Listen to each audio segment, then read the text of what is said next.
gidana. Assalamu alaikum wa rahmatullahi ta'ala wa barakatuh. Alaikum salam. Aminci ya tabbata a gare ki, ya ke magociya kyau da tsawa. Amin, idan dan Allah ka faɗa. Kin taba ganin inda aka faɗi gaskiya ba dan Allah ba? Idan namiji yana son sace zuciyar 'yan mata, yakan faɗi abin da zai burge ta ba abin da yake gaskiya ba. Ko da maza haka suke. Amma ni abin da na faɗa a kan ki gaskiya ne.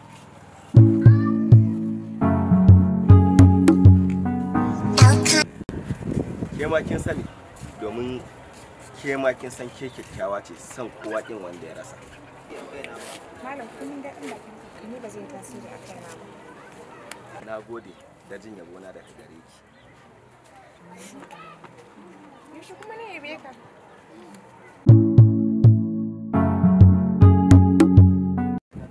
Au, har kin manta?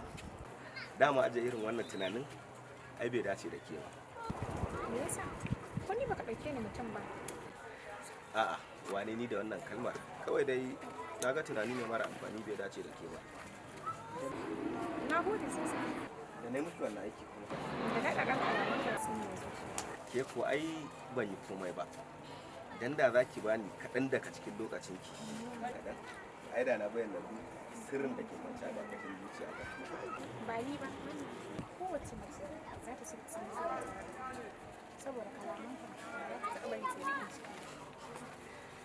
Har da ke a cikin 'yan mata? To kai ya ka gani? Kuskure ne ka Ko za mu ƙarasa motata mu ƙarasa firan a can? in na ce a'a zuciyar mata ba.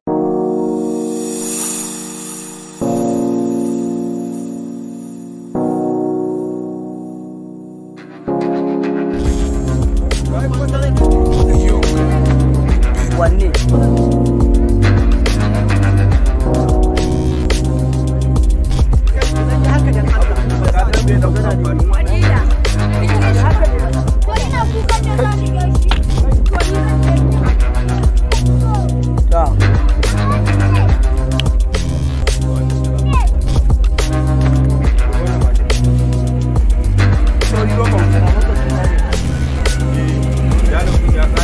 Aikin ya ƙare ne.